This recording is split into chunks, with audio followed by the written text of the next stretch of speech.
Welcome to Created by Design, episode 13. I hope you all are surviving this wonderful warm stretch of weather that we're having. And silly as it may sound, I'm talking about sweaters today, warm sweaters. I even put one on to give you a little demonstration about sweaters. And I hope to talk a little bit about everything I wished I would have known when I started out knitting sweaters many years ago. I didn't even know the right questions to ask. And for me, it's all about let's set ourselves up for success rather than set ourselves up for failure. And what I mean by that is having the right yarn for the right project, having a pattern that you can accomplish, not taking something on too difficult to begin with. And I think sometimes we just stay away from knitting a garment because we really don't know the right questions to ask. So hopefully I can address some of those today and encourage, if you're one of those that's always wanted to knit a garment, or maybe you had a bad experience and said, well, enough of that because it's a waste of money, right? If it's not successful. So how do we begin to even know what the right yarn is to work with? I typically stay away from anything with acrylic in it for a garment, other than maybe a hat, especially for kids' hats, because they're either going to lose them or, they just get so worn that you pass them on and or lay them to rest, one of the two. So having the right yarn and having something that's going to hold its shape afterwards, that's not going to get all pelled up. Those are important things to know. And typically yarn that has acrylic in it, which again is plastic basically, is not going to give you a garment that you're going to be happy with. Other than, I always like, for my sock yarn, I like a yarn that has just a little bit of nylon because that does help hold the shape. But that's a whole different product. So garments, I'm going to actually confess and talk about some of my successes and some of my failures. Oh my goodness, I made sweaters years ago that were failures. I actually wore them for a while until really they couldn't be worn any longer because they had either lost their shape or I hadn't sewn them together correctly. And I know so much more about making garments now, and I am not an expert. I've had some success and I've had some failures. So talking about what I didn't know, I didn't really know anything about yarn. And often you'd go to the big box stores and you would buy what was affordable. And sometimes that's just not the way to do it, because you may very well end up with the wrong yarn. I have known people that because they couldn't afford good yarn, go to Goodwill.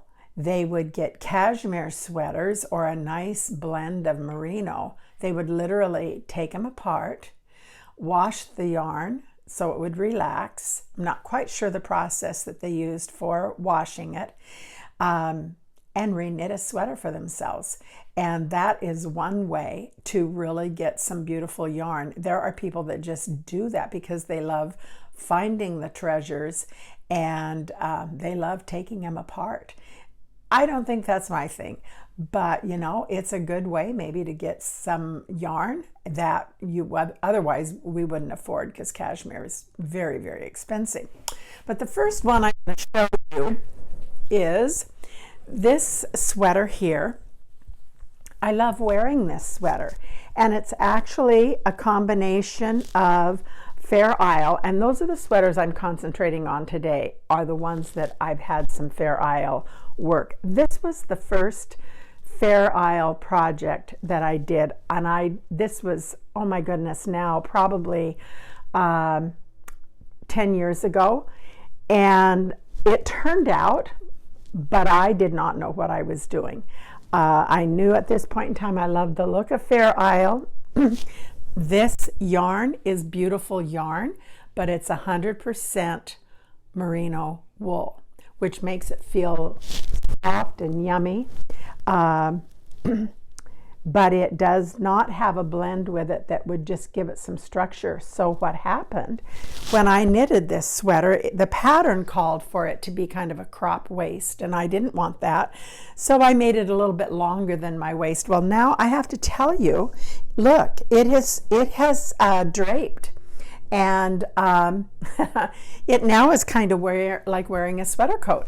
I actually like that, but it just, because of the weight, this is heavy, and it's all it's very soft. It's smooshy, as they would call it, technical term. But it started just to stretch, and there's no stopping that.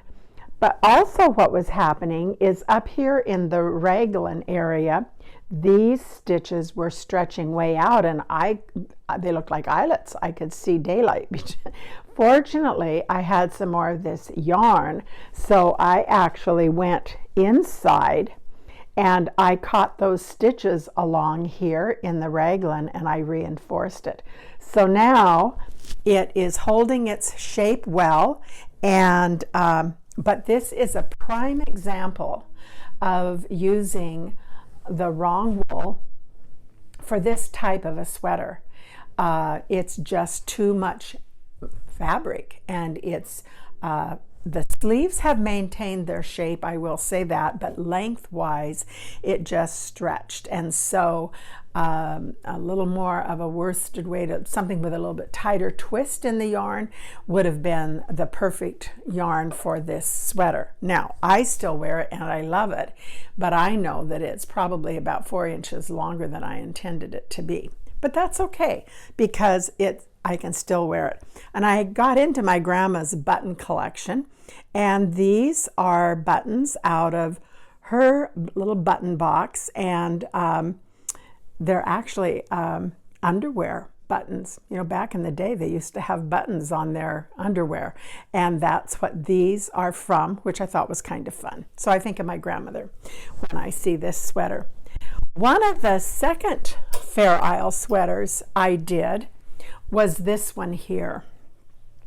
This one was considerably more work in one way, in that there's just a lot more Fair Isle design, and it was a lot of fun, and it is not a traditional made sweater.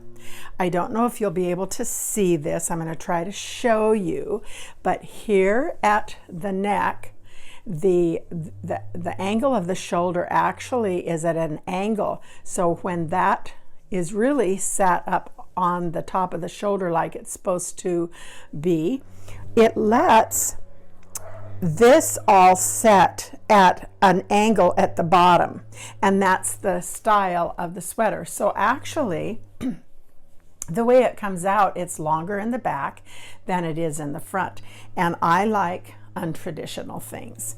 So this was a fun sweater. It's what they call a drop shoulder, so it's rather boxed shape. There's no shaping at the waist. I did not put buttons on it, didn't want buttons on this, so you can kind of wear it open loose, or I have a wonderful old hat pin that I use to fasten it in the center, and I really like that. A lot of knitting in this. This is made from Jameson wool from the Shetland Islands.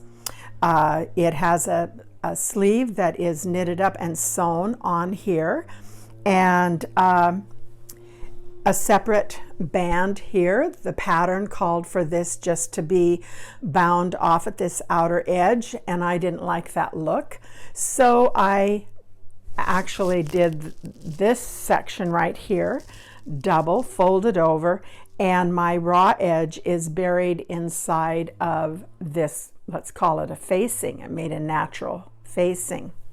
And you can see with Fair Isle, when you carry your threads over in the back, it finishes off really nicely. This sweater was actually knitted completely in the round, and it was made in the front here with what's called a steek, and you cut that steek open, and that's kind of scary. but it works. And so the sleeves, what I did with them is I did a little crocheted edge over the edge of this so it wouldn't unravel. But I have found with this wool, even if you don't finish off this edge with any crocheting or anything, it doesn't unravel. The right wool, if it's what we call kind of a sticky wool, it will not unravel. There is a shoulder seam here, and I once again whipped over the edges of the raw edge so this would not unravel. Lots of fun to make, a lot of work in this. I had to really pay attention to the pattern, but it is a fun sweater. In my old age, I am kind of untraditional. So this one fit the bill. This yarn, I guess I told you that, is Jameson yarn, a nice wool. This sweater I talked a little bit about last week. This is an Alice Starmore. This has a set-in sleeve, and it also is sewn across the shoulders, and there's a reason why I'm showing you this across the shoulders and sewing it down. I've learned another way of doing that seam, and this is one that I did it. So rather than sewing this together, I now do my shoulders in what's called a 3-needle bind off. A 3-needle bind off joins your two seams together, very, very little ridge on the underneath side, and it just brings the seam together beautifully. I think that's one of the things that intimidates a lot of people about making a sweater. Well, I've got it made, now I have no idea how to get it put together. And there are some techniques now, if you know about them before going into making a sweater, that can save you a lot of pain and agony, because not all patterns give you all of these nice little tips. They're we learn them along the way through trial and error, basically. So like I said earlier, one of the problems with knitting a garment when you first start out, you don't even know the right questions to ask. So that's one of the things, is to think about how are you going to join your garment together. What does the pattern say? So you really want to read the pattern. You want to understand the pattern. If you don't, get with somebody that does. That's going to help you have success. Making a garment is a lot of fun. You put a lot of your time and effort, and it just feels good when you've made it and you've accomplished some difficult things. One of the other things about this sweater, this is the neckline that is just, the band around the front, I should say, is a single layer and just bound off at this outer edge. And it works, but it doesn't lay as nicely because it is thinner. So it kind of wants to roll a little bit, and that's okay. But I do like the one I was just showing you over here that has the facing on it, and that can actually be added to almost any sweater. What else do I want to tell you about this sweater? This sweater, I made my own buttons on, and that's something else that you can do to really create your own design. This sweater, for the most part, I followed the pattern pretty closely. I didn't get too crazy with it. Now I'm going to show you one that I got a little crazier with. I'll post the name of this book that I got it out of. It's out of print. I saw the sweater and from a designer, and I couldn't find the pattern, and then digging a little deeper, I found the old magazine. I think it's from the 50s, and it was on eBay. So I bought it on eBay. It was the only one there. Probably paid way too much for it. But this sweater, I got crazy with. I loved it because, and I'm going to hold it up here, you can see it's quite wide in the back. It's a lot of fabric. It's an A-line, and I love that idea of having something that had a little movement to it. It's a great wrap because it has a lot of extra width through the body. You can wrap it more. I don't have buttons on this. Didn't want buttons. I used the hat pin on this again. Love that idea. So if I can show you a little more detail on this sweater, I did this shoulder seam with a 3 needle bind off. It is a drop shoulder, and so it fits into the flare nicely. There's no shaping there, and then I put my own cuff. So basically what I did with this pattern, I followed the shape the pattern was making, but I totally went with different colors. I went with a completely different design in the body. So the body is all in the round up to this point right here. And that was done with a steek.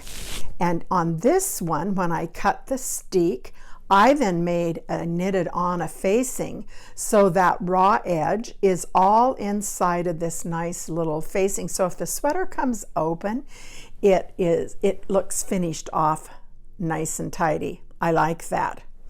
And so after I got this main body part done, I knitted a band here. So this row of orange flowers all the way around is a separate band that I actually picked up these stitches and knitted it on. And then I added this band, this outer band, on at a different time. So there's another seam in there which is hidden under this facing. So all of that I couldn't have done on my first sweater that I ever made. Once you've had a little experience, you can start experimenting with how do I take this pattern apart? How do I make it my own? Put my own influence and try different things. I think that's the other thing, that with knitting, often people think, oh, if I have to tear it out, it's a failure. And that's not true. Sometimes maybe you're fixing a mistake you just didn't see, but maybe you tried something and it wasn't quite right. Take it out. I mean, you know, I'm retired, so I can say, well, what else am I going to do with my time? But to me, that is part of the beauty of knitting, is you can shape it to your own self. Very, very, very few patterns can you knit out of the book and have it fit you unless you have one of those absolutely perfect bodies, and I don't. So I have to accommodate for different features of my body, let's say. One thing that I've learned, and I didn't do it in this sweater, I think maybe it was the other cardigan I showed you, but I wanted a little shaping through the waist. I didn't want it straight down.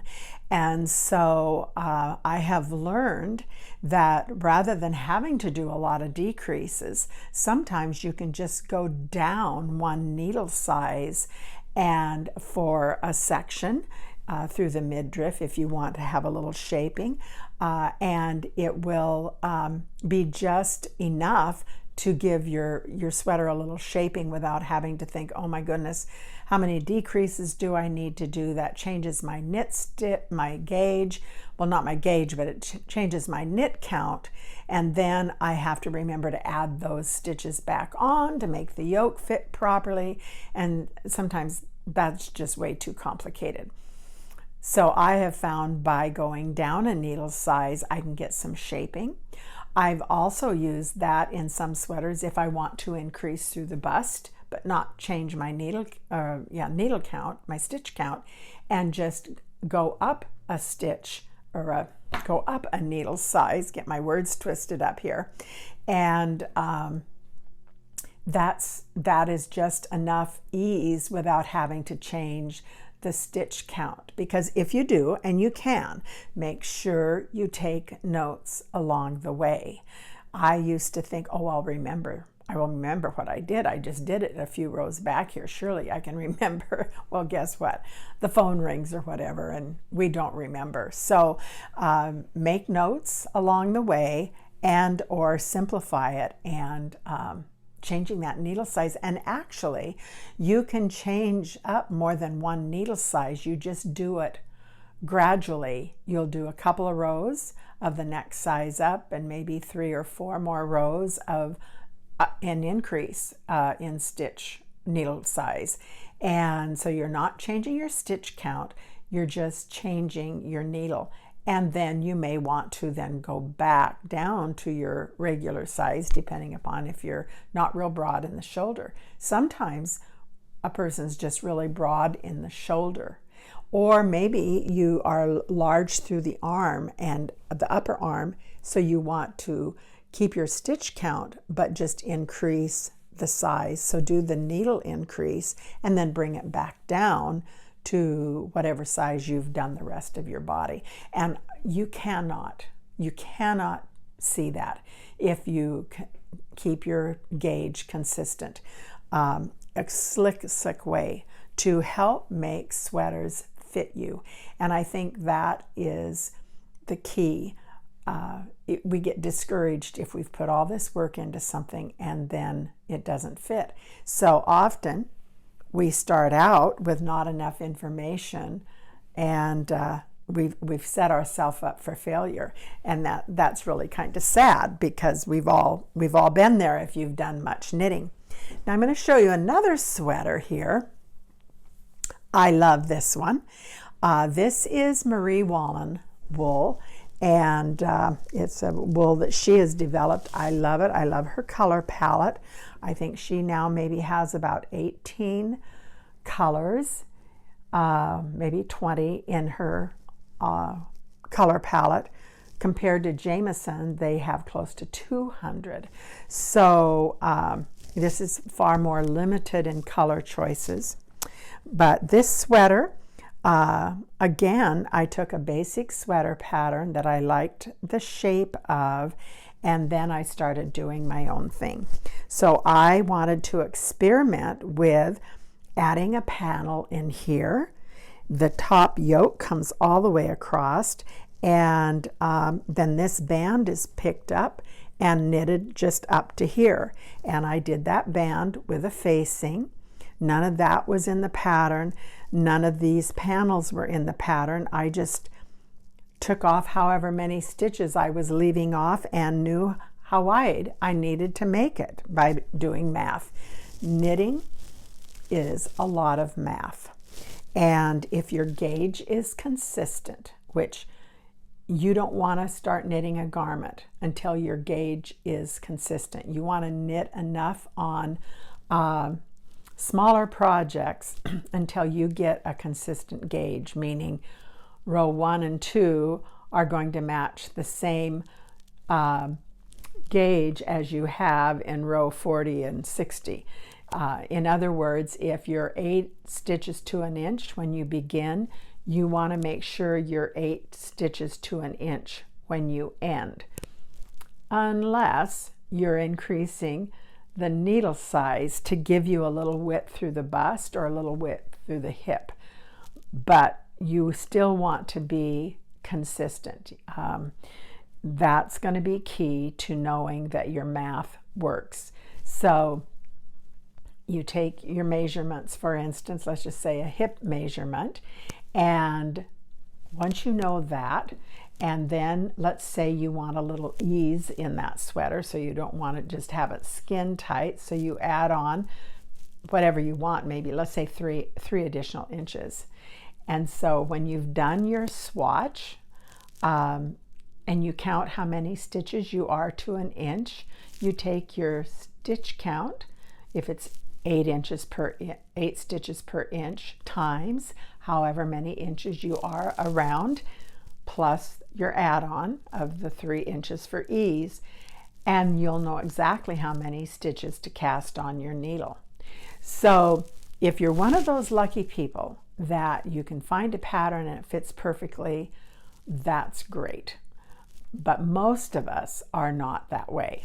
And back to this sweater here, again, I did not put buttonholes in it. I put loops on. This was my idea. And I got in again to my grandma's button collection, and I got out a couple of her old antique buttons, and that was kind of fun. So this sweater is fun to wear. It's easy to wear. I adjusted the sleeve for me, made the cuff here a little tighter. It's a little deeper here in the upper part. Very comfortable, very warm, and I'm actually proud of this sweater. It's unconventional, not a traditional shape, but I like wearing it. And it's all about that these days, is having something that is comfortable, create your own look. If you're a seamstress, you've been doing that for years with fabric. Well, we can do that with our knitting. Just don't be intimidated. Don't be afraid to tear back out. Don't be afraid to try new things. Another thing that's very important to remember when you're knitting is you want the right needle for the yarn that you're using. And I don't know that there is a hard, fast rule about which one is which. For me, it's about a feel. And this is why I have a lot of needles in my needle box, because different wools feel different on different needles. If you have a wool that has quite a bit of silk in it, like this sweater here has some alpaca and it has silk in it. Yummy, yummy feel. I got this actually when we were on our trip to Edinburgh, and we went to the little mill store that actually carded the wool, spun it, blended it. And so this is my little keepsake I brought back home, was the yarn.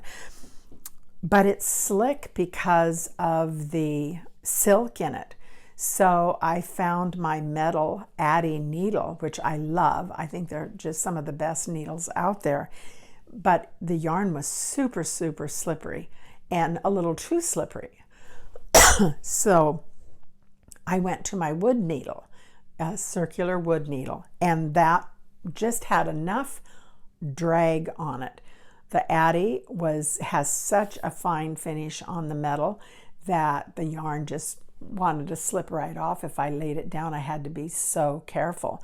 So the knitting part was pretty easy, but you just had to watch really careful. So with the wood needle, it just gave me, I didn't have to just, hold it just in a particular way to keep the stitches on the needle. And so that's another thing, is how do you learn what needle is the right needle? You just kind of have to experiment, because what might feel right for me may not feel right for you. So just know that you're going to be purchasing different needles for different yarns. And that's part of what happens when we're knitters. And I do not suggest buying inexpensive needles where the cable is stiff and not very flexible. The Addi has a really nice flexible cable, and I don't use straight needles anymore. And I'm going to save the rest of my comments about needles for another episode. We'll just talk about needles. And I really didn't intend to get off on that bunny trail, but I did. So this last sweater I want to show you, I did not a lot, but a little shaping. You can maybe see that it comes in just a little bit at the waist. It also has a dropped shoulder. This is all natural wool. There's no dye in this wool. This is a Jameson yarn from their pure non-dyed fiber. So this is the color of the sheep, and I thought that was kind of fun to have. This seam at the shoulder, it's finished off so nicely. I'm going to try to show you this one if I can a little bit better, but this is probably can't get it up there close enough, but this is the 3 needle bind off, and you get this just little, I mean, it's barely 1/4 of an inch, and you get that by not casting off. You do your decreases through the shoulders and not cast off, but leave those stitches on a needle. Do the same for the other side, so when it comes time to fasten those together, you've got stitches on 2 needles, and you take a 3rd needle, this is why it's called a 3 needle bind off, and you're knitting these 2 together and using your 3rd needle as the needle that's knitting them together, and you bind it off as you go from the underneath side, and it finishes that seam beautifully. And honestly, you can use that same method for side seams if you're not knitting in the round, and it just lays down beautifully. Here again, I altered the pattern. I didn't want a ribbing around the neck, so I did a little rolled edge and did a sleeve that is like what, you know, a ribbed band is, and I love it. It has a lot of give to it. It's a comfortable sleeve, and just a fun sweater. Fair Isle again, and it's warm. You don't wear a jacket when you go out with this on in the winter time, and because this one actually is warmer than this one, and but that's experimenting, and that comes with a lot of years of practice. But man, did I learn by the seat of my britches. So, you know, don't be intimidated to learn to knit a garment. Make it simple. Make your first one from a perspective of something that you're going to wear, but have a basic shape. Maybe not even do full sleeves in it. Maybe just do a drop sleeve to begin with, so you get an understanding of fitting, and keep it one color, simple pattern. You can put a little pattern in it, but I wouldn't go to a heavy cable pattern. Make it, set yourself up for success. And if you can get with somebody that is an experienced knitter that's made garments, most knitters love to share their information. Get with them and get some help. Some knit shops will help you. Most of them want to sell a knit class for a specific garment, and that can get kind of expensive. So I think find somebody that's got some knowledge. Give me a call. I have a little bit of knowledge, but if I don't know, I'll tell you. And but don't be afraid of making sweaters. And there's just something wonderful about being able to put it on afterwards and know that you've made it and you've had a success and you've learned a lot, and soon you can change it patterns and create them to be what you want them to be. And be brave. And it's actually quite fun, or I find it fun anyhow, and I hope you do too. I hope I've maybe inspired you to try knitting a garment, and you know, be brave. I'll show you what's on my needles right now. This is some yarn I got in Estonia. I like, as I've said in the past, doing that because it kind of makes a fun memory for me. I've shown some pictures of this early on. I've got 1/2 of it almost done. This is the one end of it, and it's several different colors of gray, And I've now started the other end, and it's being done in 2 pieces so that the scalloped edge is the same on both ends. And then what will happen is these 2 will get sewn together. So I've left these stitches here on just a piece of yarn. So these are live stitches. There's still yarn attached to them. And when I get this done, I'll do a 3 needle bind off.